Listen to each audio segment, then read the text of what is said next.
Hello everyone, this Nishant और आप देख रहे हैं हमारे चैनल कोडर स्पीड। तो आज के इस वीडियो में हम डेटा स्ट्रक्चर का इंट्रो पढ़ेंगे, basic terminologies of data structure पढ़ेंगे।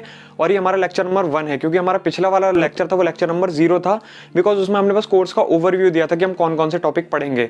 तो आज के इस वीडियो में हम कंप्लीटली डेटा स्ट्रक्चर के इंट्रोडक्शन के बारे में समझेंगे कि भाई डेटा स्ट्रक्चर आखिर में होता क्या है, डेटा स्ट्रक्चर में क्या क्या चीजें इंक्लूडेड होती हैं, और बेसिक टर्मिनोलॉजीज पढ़ेंगे। तो इसी के साथ हमारी ये जो डेटा स्ट्रक्चर के कोर्स का जो फ्लो है वो आगे तक चलता रहेगा।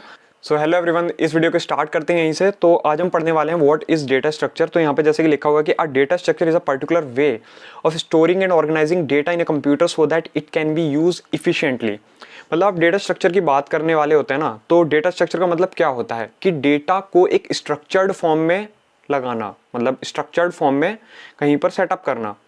तो लाइक जैसे कि आपका स्टूडेंट्स का डेटा हो गया, या फिर कोई भी ऐसी पर्टिकुलर चीज़ या पर्टिकुलर कैलकुलेशन जिसके बिहाइंड कोई एक लॉजिक लग रहा हो, है ना, और उन लॉजिक को इम्प्लीमेंट करने के लिए जिन मेथड्स का हम यूज़ करते हैं उनको हम डेटा स्ट्रक्चर बोलते हैं। लाइक यहाँ पे लिखा हुआ है कि the organized collection of data.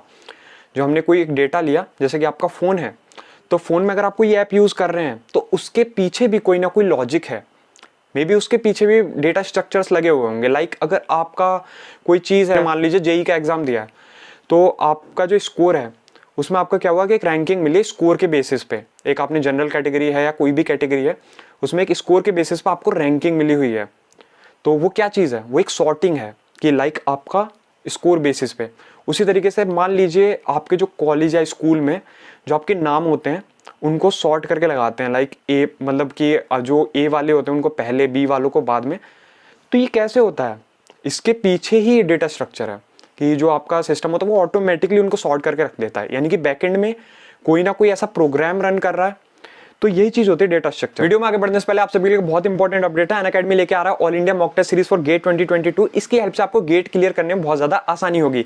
इस सीरीज की खासियत है, इसे इंडिया के टॉप एजुकेटर्स ने डिजाइन किया है। इसमें आपका सारा का सारा सिलेबस कवर किया गया है। इसमें आपको एक्चुअल एग्जाम लाइक सेटिंग मिलेगी, आपको ऑल इंडिया रैंकिंग भी मिलेगी। और इसकी खासियत ये भी है कि इसमें आप जो है ना अपने वीक एरियाज के लिए प्रिपेयर कर सकते हैं वीडियो सॉल्यूशंस की हेल्प से, कि मतलब जो आपका टेस्ट होगा उसके वीडियो सॉल्यूशंस भी आपको मिलेंगे। तो जल्दी से जाइए इसमें एनरोल कीजिए, लिंक मैंने डिस्क्रिप्शन में दे रखा है। एंड अनअकैडमी का जो कॉम्बैट प्रोग्राम है वो है 2 जनवरी को 11 AM आपका टेस्ट होगा। 20 क्वेश्चंस मिलेंगे विद द 60 मिनट्स। और ये mechanical, civil, EC, electrical and CSIT के लिए सेपरेटली डिजाइन किया गया है। 100 लकी पार्टिसिपेंट्स को मौका मिलेगा Apple iPad, JBL headphone, Samsung tab, JBL speakers and Amazon vouchers जीतने का।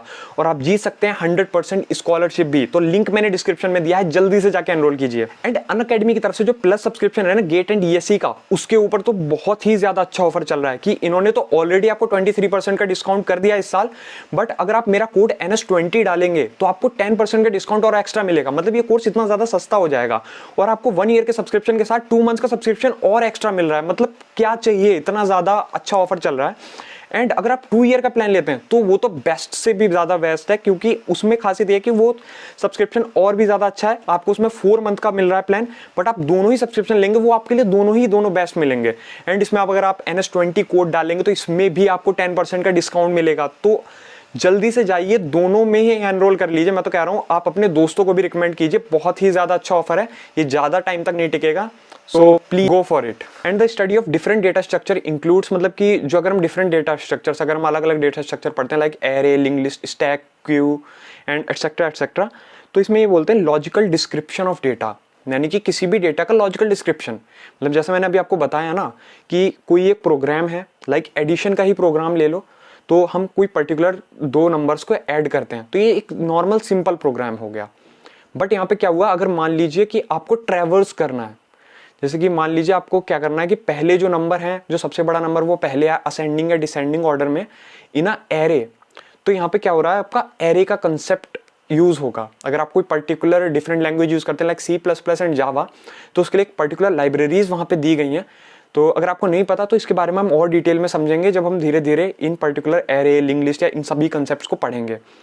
तो यहाँ पे क्या दिया है कि logical description of data, data का लॉजिकल डिस्क्रिप्शन, यानी कोई लॉजिक बीच है जो उस पर काम कर रहा है।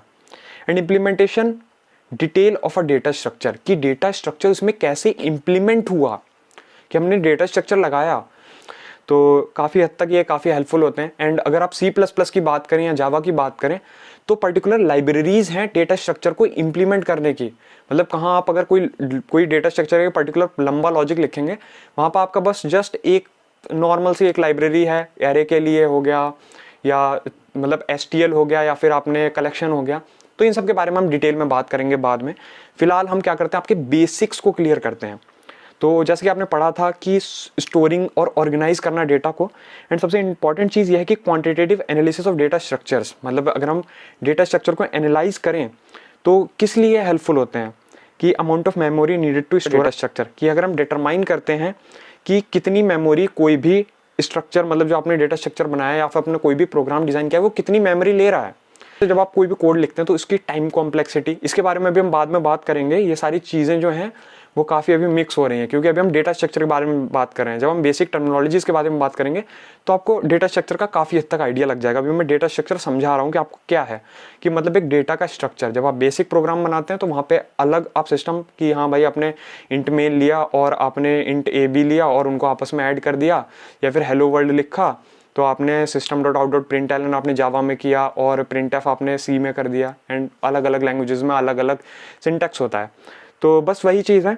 तो अब अगर हम आगे आए तो यहाँ पे लिखा है कि time required to process structure. तो सबसे पहले क्या होता है, हमारी प्रॉब्लम होती है, हमने एक प्रॉब्लम ली और उसके बिहाइंड में हमने कोई एल्गोरिदम यूज़ करी और फिर उस एल्गोरिदम की हेल्प से हमने एक प्रोग्राम डिज़ाइन किया जो कि वर्क कर रहा है।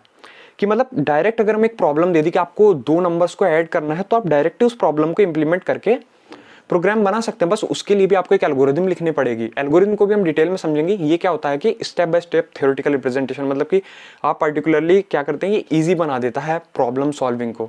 बट इसके बारे में हम डिटेल में, जब इसका हमारा टॉपिक आएगा तो हम उसके बारे में बहुत ही ज़्यादा डिटेल में पढ़ेंगे। मुश्किल से 2-3 वीडियोज़ बाद वो आ जाएगा टॉपिक, उसमें हम इफिशियंसी के बारे में पढ़ेंगे, हर एक चीज़ पढ़ेंगे। तो ये डेटा स्ट्रक्चर हुआ, एल्गोरिदम हुआ, देन प्रोग्राम में हमने उसको कन्वर्ट कर दिया। तो यहाँ पे जब हम नेक्स्ट आ जाते हैं तो अब हम आ जाते हैं basic terminologies of data structure पे। तो यहाँ पे अगर हम बात करें तो सबसे पहले आ जाता है हमारा एंटिटी। तो एंटिटी हमारा होता क्या है, तो an entity has a certain attributes और प्रॉपर्टीज विद वैल्यूज, कि कोई एट्रीब्यूट्स हैं और उनके कुछ वैल्यूज, लाइक वैल्यूज में भी न्यूमेरिक और नॉन न्यूमेरिक, है ना। मतलब एट्रीब्यूट्स क्या होते हैं, जैसे कि आप हैं, आपका नाम हो गया, तो आप अपना नाम कैसे लिखेंगे, कि मतलब अल्फ़ाबेट में लिखेंगे ना, ठीक है। तो ये क्या हुआ, नॉन न्यूमेरिक हुआ।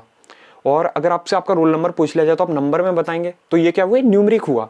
यही चीज़ें हैं, लाइक यहाँ पे जैसे मैंने यहाँ पे एक्सप्लेन कर रखा है कि नॉन न्यूमेरिक स्ट्रिंग या कैरेक्टर, एंड न्यूमेरिक यानी कि इंटीजर या फ्लोट। अगर आपने अभी तक कोई भी लैंग्वेज नहीं पढ़ी है, ऑब्वियसली वैसे आपने पढ़ी होगी बिकॉज आप सेकंड ईयर में हैं अगर आप ये वीडियो देख रहे हैं डेटा स्ट्रक्चर की, और काफ़ी बच्चे फर्स्ट ईयर से या 12th वाले भी डेटा स्ट्रक्चर पढ़ना चाहते हैं, तो उनके लिए भी बेस्ट है।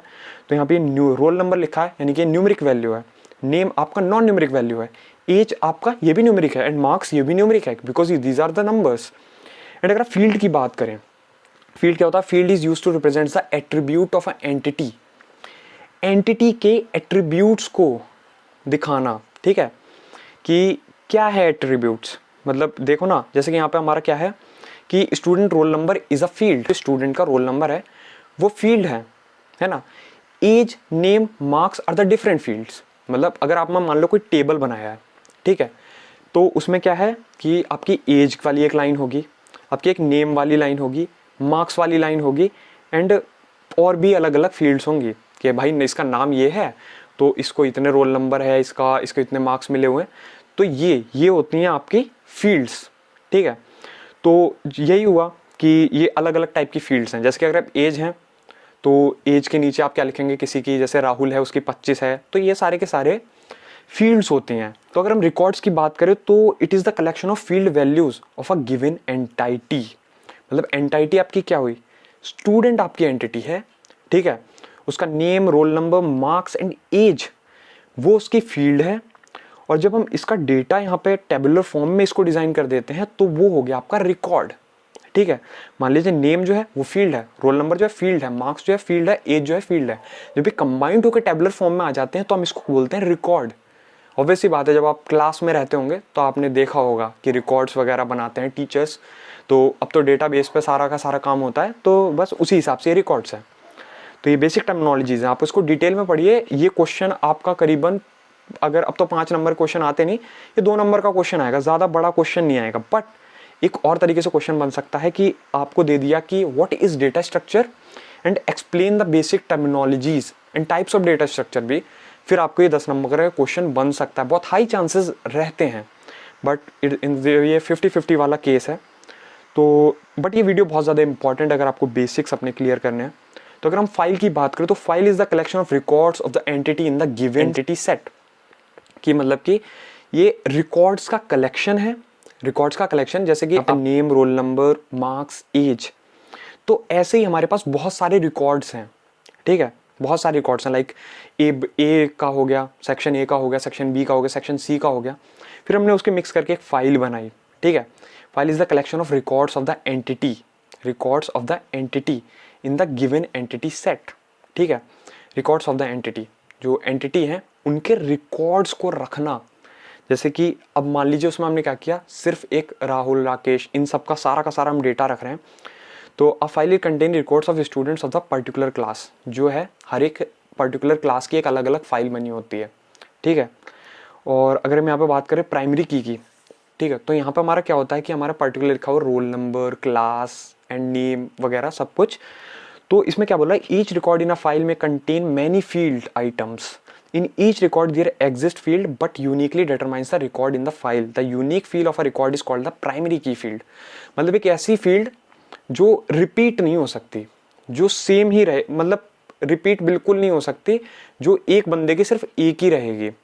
लाइक यहाँ पर अगर हम नाम की बात करें तो नाम, अगर मान लीजिए मेरा नाम निशांत है तो निशांत नाम के और भी लोग हो सकते हैं क्लास में। डेट ऑफ बर्थ मेरी कोई है तो ऐसा हो सकता है कि उसकी डेट ऑफ बर्थ भी सेम हो। रोल नंबर है तो रोल नंबर, बट ये चीज़ है कि आपको रोल नंबर ही यूनिक आइडेंटिटी हो गई, तो ये एक की है ना, ये एक की है, ये प्राइमरी की है एक। एंड अगर हम मार्क्स की बात करें तो ये की नहीं है, because marks can be same. So यही मे भी आपके साथ ये सारे कंसेप्ट आपको क्लियर हुए होंगे। तो इसी के साथ का वीडियो खत्म करते हैं। अगर आपको हमारी वीडियो पसंद है तो प्लीज़ वीडियो को लाइक करिए, चैनल को सब्सक्राइब करिए, ज़्यादा से ज़्यादा लोगों में शेयर कीजिए। Have a good day, bye bye.